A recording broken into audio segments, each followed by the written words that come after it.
And as part of the inputs that I had shared during that time, I had mentioned that for self-actualization to happen, or for you to be even motivated for that matter, external stimuli or external stimulus is needed. And one of the stimulus normally is that we need some kind of a goal. I had shared during that session also some of the statistics that had been revealed in certain researches which had been done more than 2 decades ago across the globe, where they had spoken to people, executives, mid-level executives, top-level executives in several organizations, and then found that hardly 2% of them had any form of written down goals or plans to achieve those goals. If you really look at even our own lives, I had been talking about the vestibule syndrome the last time, where we just are rushed into life from morning to night. And to a great extent, it is others' goals which actually regulate our time or our lives. And I'd spoken about the importance of goal and how goal link back to skill sets, and why skill sets need to sort of have a futuristic approach, and by looking at a futuristic goal, how we can continuously improve our skill sets and work towards getting ourselves motivated and working towards self-actualization based on Maslow's theory of hierarchy of needs. If you really look at the topic of goal per se, some of the intriguing questions that keep coming up in many of the sessions I read on leadership, or actually then why people set goals. Do we really have goals, or are they just desires, or are they just wishes that we have? How are goals which drive us towards what they want us to achieve, and in the process something happens to us? Do we have clear-cut goals for ourselves? And if we don't have, why is that we don't set? When there's a lot of research was done, in my own experience, having spoken to thousands and thousands of executives, there are 2 things you can say. I had even spoken about this competency model of Mr. C.K. Prahalad in the last session. I had given an indication. I had mentioned about the levels, 4 levels he speaks about. The first level being unconscious incompetence, which literally means that I don't know that I don't know. I don't know that I do know. These are the kind of things that happen. People are just not aware that setting a goal is essential. If you look at this picture, there is a gentleman who holds a bag, and then he's looking at a far distance, and you see a flag post which just appears maybe above my head. This is something maybe he wants to achieve, and you find that the path, there are several paths that he can actually take there. If you have a goal like what this person has, and there are several paths that you see out there, the several paths that you see out there are what you can call as the plans that will help you go towards the goals. The goals per se by itself will not come near you. You need to go, and the plans is what helps you take there. Let's say, look at another screenshot for us to get another idea. Hold on.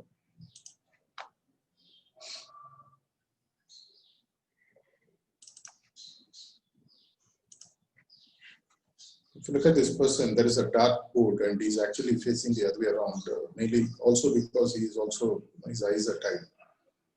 The purpose of goal, let me just share one small insight through an example. Normally in a classroom, I would have made it interactive and do it with the people who are there. Here, let me just show you, just assuming that you hold a hand like this to yourself, and assuming that this is my hand, and I am asking you to lift your hand, which is this. And if I ask you to punch the middle of my hand here, and when I say go, you would have gone like this. You would have immediately punched without even your knowledge. We don't need to be professional wrestlers or boxers. We instantly, when someone shows, okay, punch here, to go like this. Now, the same example or the same activity, let me put it this way. Say your hand is here, which you are holding to punch. And this is the hand which I was holding, asking you to punch like this. And now I take the hand off and your hand is still here. And if I ask you to punch, what will be happening to you? In all probability, you will be confused because there is nothing to punch. Let me take one more example. I have my hand. I am going to demonstrate 2 or 3 ways in which I am going to punch this hand and come to another point that I want to share. This is going to be a very short session, about 20-25 minutes. Within that, I will share a few insights. I am going to punch in 2-3 different ways, and I want you to think as to why you did not do like that. The first is you went like this, right? So now I am punching myself and find the speed at which my hand is moving towards the goal. I don't think this is something you would have done. The second thing, when you punch, you went like this. Now the second punch, the first time I went slow, the second I am going to show you.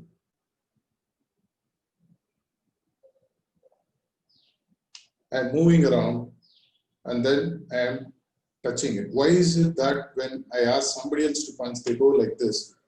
They don't go slow, or they don't go like this and then punch. There are 2 points which are there. And the third thing, assuming, imagine I don't have a third hand to help here. Imagine there is a small, say a glass, and the object that I'm holding, which is a metal or a glass object, is exactly in between. How do you punch actually? Would you break the glass and go straight? Or would you go like this around the object, above, below, and then punch?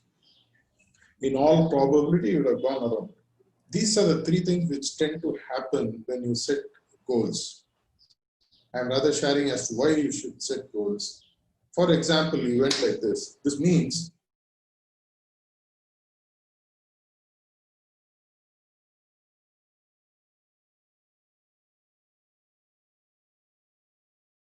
fastest way. You don't go like this. You go like this, the fastest way. And it also finds the shortest way. When I did like this, I went like this for sample, whereas you would have gone like this straight. Unless this is simulated, if I ask you to punch, you would have gone straight, which means this, when your subconscious mind is fed a goal, you find the shortest way. You don't take a circuitous or a roundabout route. And the third example that I gave, when you are having a metal object in between, your hand automatically went around the object to punch the hand or the point which you wanted to reach. This is also because the subconscious mind is trained for you to reach by the safest way. There are 3 things that automatically happen when you set goals. 1, you tend to find the fastest way, you find the shortest way, and you also find the safest way because the subconscious mind does not want you to be hurt in the process. This is one of the biggest hidden power of goal setting. And I have also spoken about an example. Say, for example, you get out of your home or your office, stand on the road. There's a 3 or a 4-way road junction, and then ask the person, where would this road take me to? He'll first ask you, where do you want to go? The obvious question, like what it said in Alice in Wonderland, if you don't know where you're going, any road will take you there. The same is true for many of us. We are just like the famous old story where you have in villages the bullock carts which go around to churn oil from sesame seeds. They don't go anywhere. All the day they're just going there in same circle and all that. Many of us do the same thing. When I spoke to many of the executives, they don't understand, one, as I said, the unconscious incompetent. They don't know, they are not aware that setting a goal is something that makes them really more enabled, more empowered even without their knowledge. Goal is something that lets you wake up in the morning in the first place. The goal is what actually lets you drive. The goal is what maybe makes you attend this session. The goal here for you might be that you want to acquire some knowledge so that it furthers your career and furthers your skills or whatever. Or maybe the goal was for you to maybe put you out there in front of the screen today watching this session. Goals are very powerful. And I just wanted to share one of the quotes which I always quote in many of my sessions, which you will get to see in a second.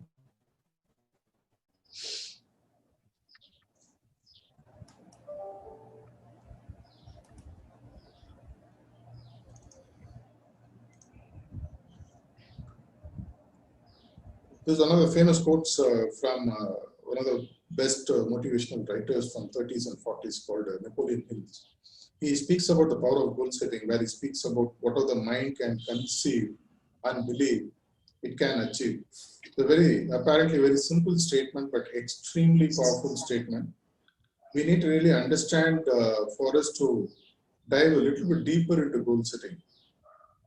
Here, each of the word carries a tremendous amount of potential. When you look at the first word, whatever, whatever here stands for limitless possibilities. When it comes to whatever we can achieve in life, the possibilities are unlimited. There are absolutely no limits to what we can actually achieve in life. When we say whatever, here we are talking about unlimited possibilities. The possibility of what you want to achieve, what you can achieve, is not set by anyone else, is set by yourself. And who sets it? That's where we look at the next word. When you speak about whatever the mind, here we are not talking about the conscious mind through which we look at the world. The awakening state, to a great extent, it is the conscious mind that actually drives us all the time. The conscious mind, as we go through the five sensory perceptions, smell, feel, hear, and things like that. And this is what actually guides us. But the true power of the mind is the subconscious, which is hidden deep inside of each one of us. And the advantage with the subconscious mind is it's equally available to everyone in this world in plenty. Like what I said, whatever, there is no limit to what the subconscious availability is to you. When I said whatever, or when Napoleon Hill said, this was my interpretation, which I share in many of the sessions. Whatever the mind here is how you deploy the subconscious mind, which is now at your disposal for you to use. When I say whatever, limitless possibilities, the mind, the subconscious mind, the next word says can conceive. Here is where actually comes your creativity or the power of your thinking. When we say conceive, conception is always something which is pregnant with the first seed which creates that conception. Conception is not necessarily about creating a child alone. The conception can be for an idea, the conception can be for an organization, the conception can be even for the germination of a tree when the seed gets into the soil, and then through a combination of the earth's work on it and water and sunlight and whatever, it automatically sort of germinates, becomes a seed, becomes maybe a shrub, a tree, and then starts bearing fruits. So it is how you conceive. And as the famous scientist Einstein said, you are only restricted by the size of your imagination. Your growth is restricted by the size of your imagination. Nobody can put a cap on what you can imagine. For example, if I ask you to imagine where you want to be right now, whether you just want to be in next door, whether you want to be in Uranus, whether you want to be in the other end of the universe, the choice of imagination is purely left to you. The same is true for what you want to achieve in your life, whether it's personal life, social life, professional life. It is something that is left to your imagination. And if you may be wondering if all the people who have been successful have always used all their imagination to the biggest advantage of theirs, let me give you one example. A few weeks ago, there was a Financial Express or Economic Times article which said that Amazon boss Jeff Bezos had just crossed $200 billion in his personal net worth. prior to that, just go back in time about 10, 15 years ago. Look at who was the richest person in the world before he took a retirement out. It was Bill Gates. When he had crossed about $70 billion or so, he thought it was enough, and then he took retirement. He started getting into philanthropy and so many other activities of just living life. Apparently, about 7, 8 years ago, which I read recently in an article a couple of years ago, that he had met one of a corporate mentor in one of his meetings. And he had told Bill Gates, apparently, Bill, you need to get back into business. So for this, Bill Gates had told this gentleman, see, I have enough money in my life. The money that I have, even if I keep spending at the rate of 1 million a day, it will take me another 200, 300 years for me to spend because parallelly the money is growing. Why would I have to do? And then this person sowed a seed of imagination into the mind of Bill Gates, which is what made him come back today, back into business big time. He had told him, Bill, I see a potential of you realizing a personal net worth of $1 trillion. Personal net worth $1 trillion, we are talking about $1,000 billion.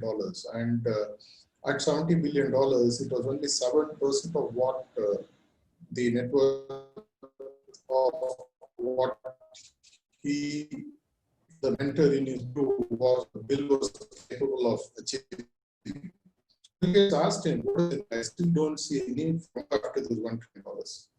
At that point of time, actually, this person gave him a different kind of insight. This is what triggered Bill back into business and start growing. Now he has crossed $100, $120 billion.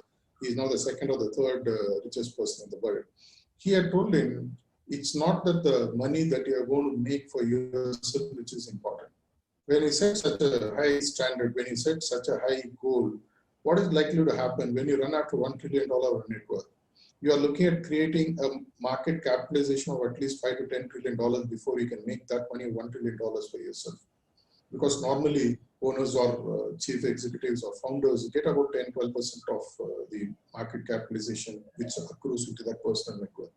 So he had said, when you go after $1 trillion, imagine the impact you will have on the economy. Imagine the impact that you will have on the people around you. Imagine the impact on the services and products that you will create. Imagine the impact that you can make on this universe. Though there may be several theories floating around about the intentions of Bill Gates, at least as far as making money is concerned, it opened up his eyes and he started getting back into business. He had started several greenfield initiatives and so many other things. There could be pluses and minuses in his business approach or his intentions. I'm not getting into that.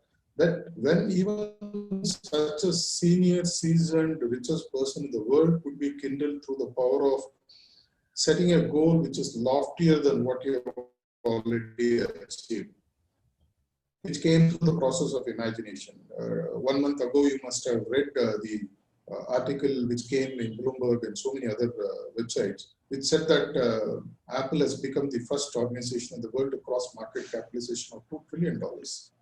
Imagine the potential when you start. I am here not talking, I am speaking monetary terms because that is something that all of us easily relate to.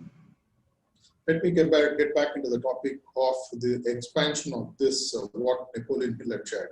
Whatever the mind can conceive, which means what you can imagine is what you can conceive. And the imagination is left to your choice. The next word, actually, I twisted it a little bit, though it is not mentioned here. And he says, unbelief. I make it as consistently believe. Because the challenge is, it is our belief system which fuels us running towards a goal. Many people give up. We all have fancy goals. Who hasn't had goals? All of us have had fancy goals. Maybe a fancy car, a big bank account, a good holiday, a good family life, emotionally balanced life, whatever it may be. But where we all failed in all probability is because our belief system was continuously punctured by the naysayers of the world.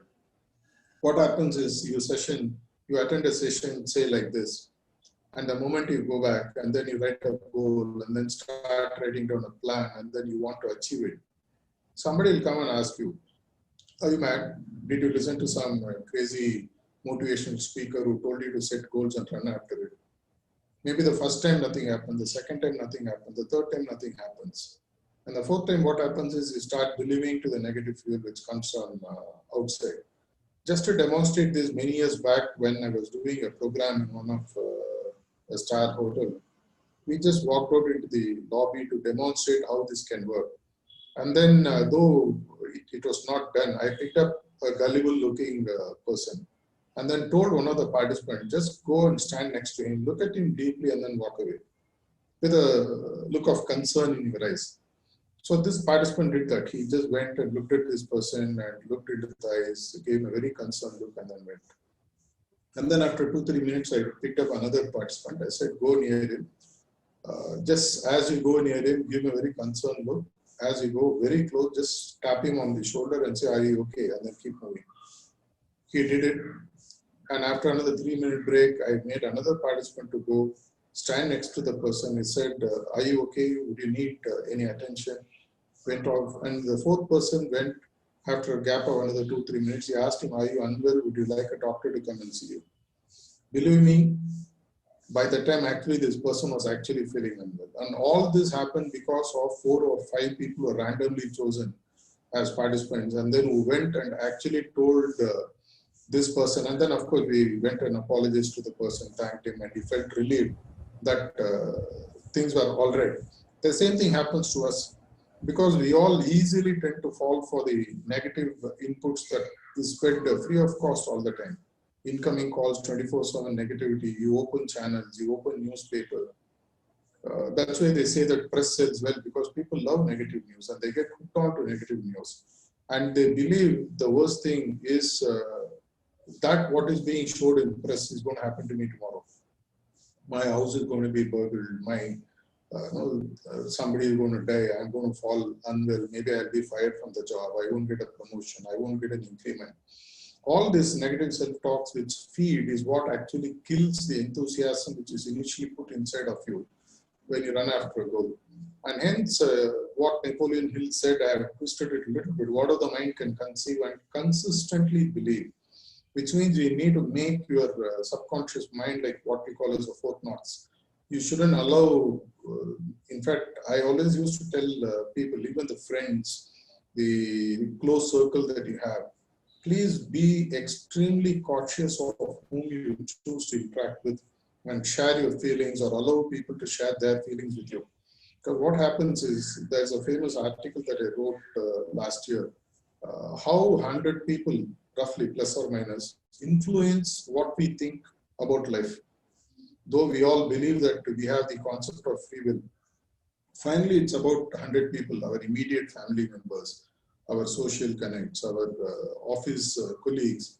These are the people who continuously bombard us with information, whatever they believe is right or wrong.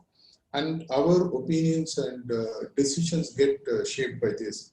And this is what actually stops us from achieving the goal which we are actually capable of. And when we are talking about consistently believing in the goal, which means you have to be extremely choosy and careful of the people who interact with you. What kind of inputs are coming? Are these inputs neutral? Are these inputs positive? Are these inputs negative? Are these inputs spoiling your ability to imagine and sustain? I'm not saying be unrealistic in setting goals. It's all right to have realistic goals, stretch goals, all that is fine. But there is no point in allowing somebody else's negativity to cut down the size of your goal or the belief that you have in those goals.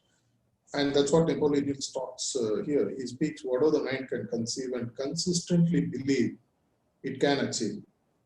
We all are capable of achieving the best of the goals. I mean, I always say this is true even in human behavioral science. Potentially, all of us have the same ability to achieve a goal of any choice.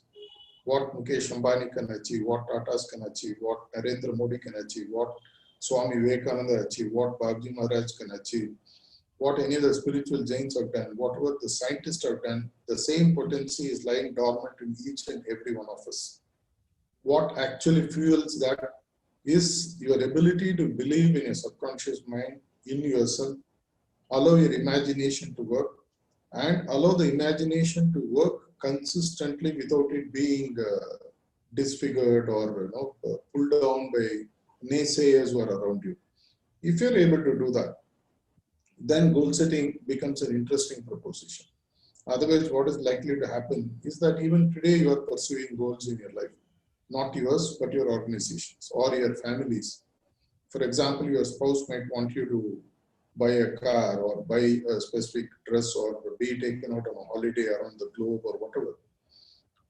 Imagine how much efforts we put to ensure that these goals actually become a fact. We go out of our life. Many times an organization set goals in the beginning of the year, normally they are all top line and bottom line goals. Many of us immediately believe that these goals are not achievable. But through the process of perseverance and very shrewd planning, good execution strategies, at the end of the year, when you just turn back at your career, you would have been surprised. How did you achieve this 40 to 50% incremental goals, which I thought in the beginning of the year was not achievable? And this is where organizations succeed. They are able to convince you that their goals are paramount and it is possible for you to achieve. The same is true for society. The people around your apartments or the places that you live, they all come and put some kind of a goal in your head that we need to do this to take care of the society, we need to do this to take care of the locality. And then you find time, allocate, and then go about doing it. And then you'll be surprised to find this is actually is something that gets achieved. If people around us have so much of perseverance about what we are capable of achieving, why don't we bring that perseverance into our own thinking and make us go after goals? As I mentioned last time, there are at least 3 kinds of goals that you can set: personal, professional, and social. Though there are several other goals that can be set also. I always say that personal goals take precedence over professional and social goals. Let me give you an example.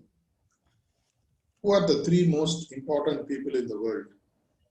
Let me say it humorously. I always say the answer is I, me, myself. The 3 most important people in the world are I, me, and myself. There is nobody else more important than me. For example, before I was born in this world, what happened in the world didn't bother or didn't matter to me. After I am gone, what happens in this world is not going to matter to me. As far as the entire world is concerned, it is I, me, myself, which matters the most. And hence, even for example, let us say that if you have a professional goal, that professional goal comes from certain personal goals that you have in life. Why did you choose a job in Oracle, or why do you want to choose a promotion within Oracle? Why do you want to achieve something bigger?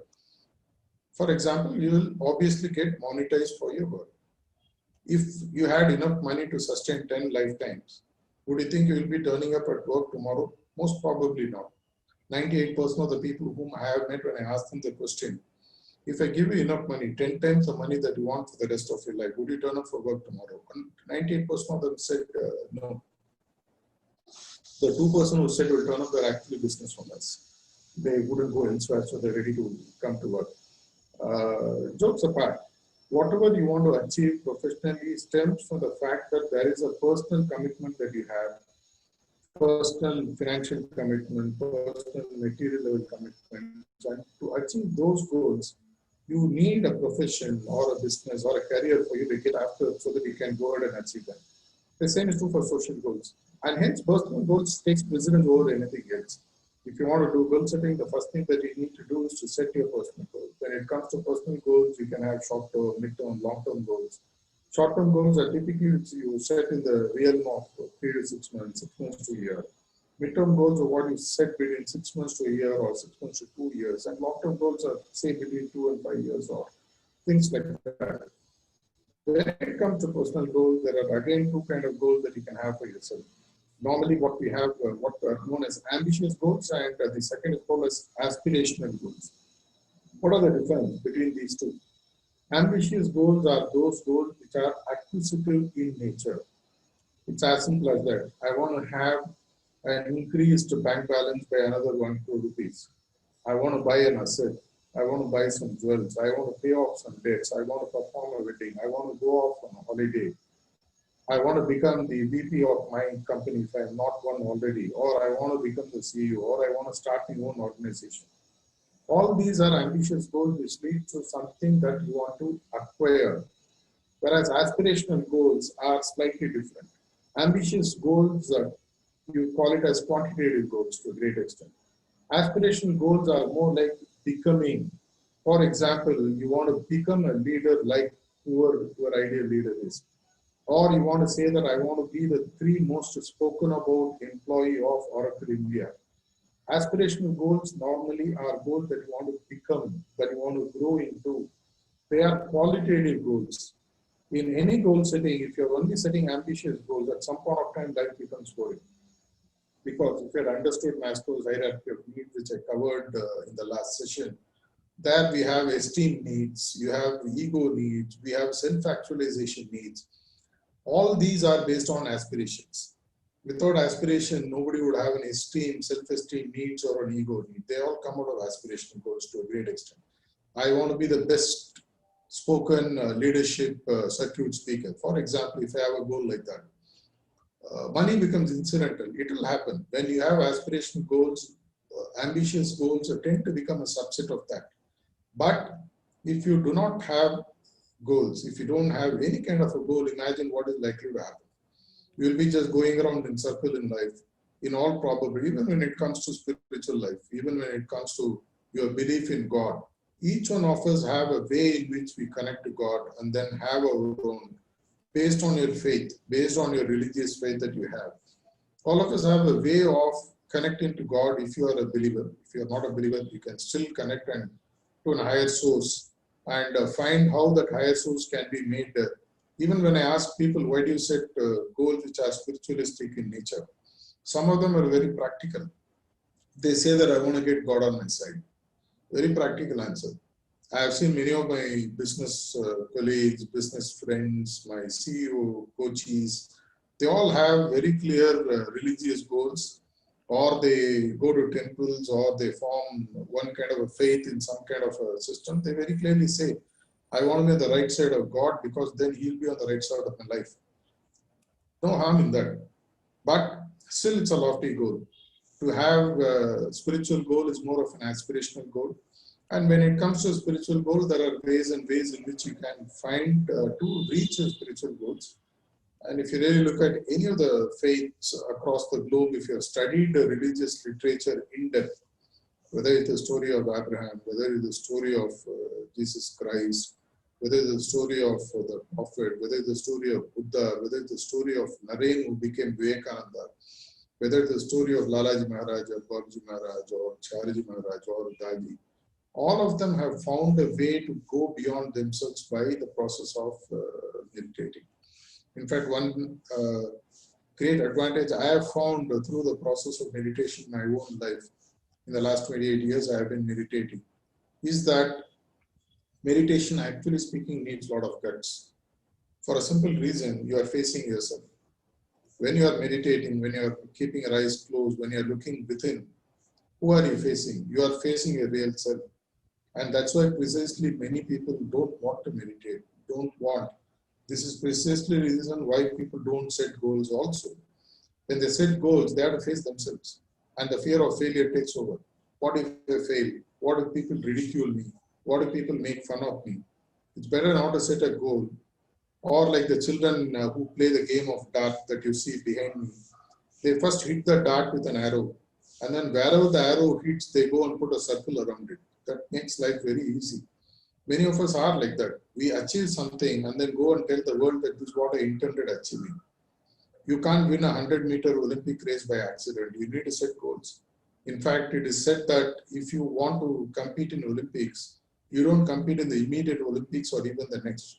You compete in the Olympics, which is 8 years from now. Because it takes about 4 to 6 years of intense preparation of 8 to 10 hours a day for you to become Olympic grade. I have interacted with a few Indian Olympic, at least track and field players. I have been exposed to a lot of sports people because of the work I do in the sports field also. Many of them always have a long-term goal, while the short-term goal is to go and achieve in terms of a district championship or a state level championship or a national championship. When the goal is farther, it really fuels them better and better. And the same is true in spirituality as well. The goal is one of the highest, which you call as the God realization or the self-realization. realizing the source of nature which is inside of you, in case if you're an agnostic or an atheist. There is always a superpower, a power which is much bigger than us, which keeps working all the time. And meditation helps you to connect. And when you meditate, you will find that your resolve to go after anything becomes stronger and stronger. Your confidence, your courage, your belief in yourself, all these tend to become stronger and stronger. Goal setting is a very vast topic. What I have done in this short session of about 35 minutes is to share the importance of goal. I'm just summarizing so that we get the points. And I've shared the importance of the power of the subconscious mind when you set a goal and how it connects back to what we actually set as a goal, and how subconscious mind comes as a major support for us to achieve. How by allowing our imagination to work, how by consistently believing in the goal that we have, by avoiding the people who are around us who are carrying a lot of negatives, it stops us from achieving. How we actually go about reaching higher levels of goal setting. And I gave the example of Bill Gates and several other people who have succeeded in life, both on the material and on the spiritual front, including scientists like Albert Einstein and all that. And then I shared the importance of short-term, mid-term, and long-term goals. And when it comes to goal setting, I told you the importance of having personal goals, which connect back to the professional and social goals. And then I shared the importance of having ambitious and aspirational goals, where one becomes that of acquiring or quantitative goals, and the other becomes that of becoming, which are qualitative goals. Any goal is not complete unless you have a very clear plan. That's what we saw in the beginning, through that person who was looking through the horizon to see a flag which was on the other end of the hill. These are some of the input that I've shared. Let me park it here, and if there are any quick questions, I will take it up before we move further. Over to you, Partha. Yes, we can have a few interactive questions, and or if you want to share your thoughts, please feel free before we get into a short session of meditation. Sorry, Partha. This is Ika. This side. I'm Mr. Prakash. I have a question. To be honest with you, it's been luring in my mind since the beginning of this session. One, I got addicted to your teachings and mentorship, so I really appreciate the depth of the approach. I'm really amazed, seriously. So I really appreciate that. But my question is to do with, in case we allow imagination and allow the mind to wander, actually we don't allow the mind to wander except in subconsciousness. So this becomes a very complex approach, because you cannot find the bidirectional relationship between your consciousness and unconsciousness. So how you keep yourself in the present moment, setting those goals, and then allow imagination to play its game? Okay, thanks for a lovely question. Actually, I can take about an hour to answer this question, but I'll keep it short. Normally, imagination precedes goal setting, because we always, when it comes to goal setting, we work on two levels. One, we work on based what is known as theory of constraints. The other is known as theory of possibilities. Depending upon your mindset, when we speak about theory of constraints, it's like you are assuming you are a businessman. Say you have a capital of about $1 million with you. You have access to about 20 people who are good at programming, coding, running a project for you. And there is a defined market space that you want to get to. And you want to keep your risks low. What would you do? You would look at these resources which are available and work within these resources and go after achieving a goal. No harm done. This is called as working based on theory of constraints or restrictions. The other is known as theory of possibilities. This is where great achievers move away from the rest of the flock. They look at what is possible. They don't look at what resource they currently have. They look at the possibility and then work backwards. Like what Stephen Covey said, begin with the end in mind. Because once you have the possibility in mind, you tend to work backwards to find what are the resources that are essential for me to achieve. Let me give you a reality check here. Normally, when we look at even the agile way of handling projects, you would have been exposed to the concept of surely, fast, the 30-day model that they have, fail fast approach, as they call it. We always work any goal that you have in mind. Normally, before we move into execution, we either succeed or fail in paper, which means the goal that I have is the end point that I want to reach. Where I want to start, I already know. Where I want to reach, at least on paper, I know. What now stops you is my imagination making me go crazy? Is it real? Is it possible for me to achieve? Or am I being stupid to imagine something that's not going to happen? For example, if you decide today that you want to land in the sun and still be alive, maybe today it's not possible. We don't know. They say that the surface temperature of the sun is about 10,000 degrees centigrade. And the reason why people haven't yet ventured into moving into sun is because they don't yet have a spaceship that can be made which will not melt when it reaches the core. And also because there's nothing to land because sun is nothing but a massive fireball. So if you really look at a reality check, what we do in real-time life, take a goal, write down complete from beginning to end as to what the beginning is, what the end is.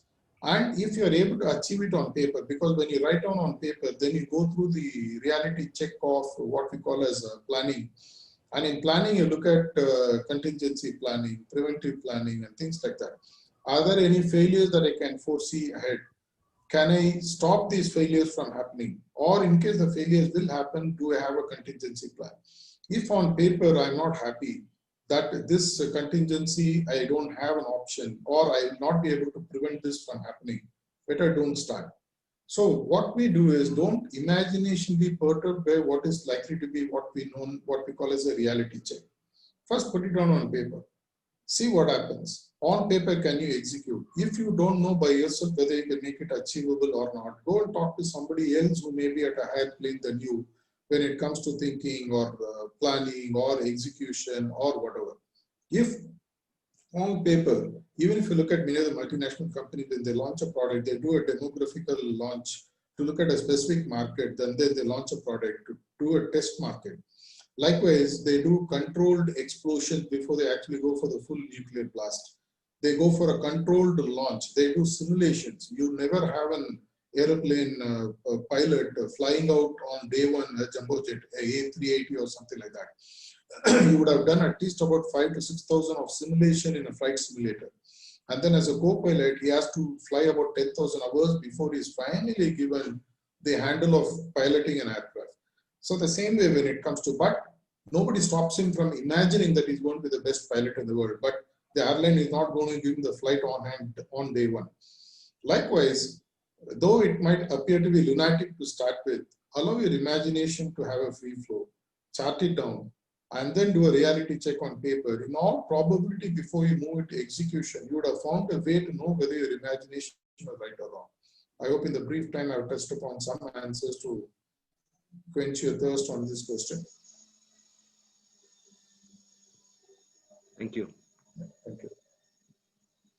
Any other questions, Papa? Yes, there is one more question from Ananta. How goal setting is different from going with the flow? You can go with the flow or go with the flow when somebody else has set the goal. For example, when you're rafting, people who raft always know in river rafting that going with the flow many times is much easier. But I also done rafting, of course, with support. I'm not a rafter personally or professionally. But I always found it extremely interesting when I was actually rafting against the water. And many of the rafters I have known at least professionally when I've gone to the Himachal Pradesh and Uttarakhand side, they have this rafting. They always say that the fun is there because that's what actually gets the best out of us. It is against the grind. Without friction, there is no life. Automobiles cannot move, life cannot move, buildings cannot be built.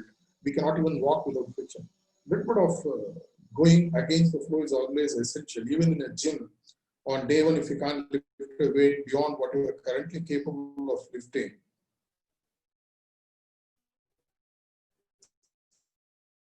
you will start pushing it down before you actually move to the next level. So going with the flow is when the goal is already set, the motion is well set, you just get in and then start moving. Or create your own goal, create your own flow, either with the river flow or against the flow. It depends on how strong your will is and how much your self-belief in yourself is.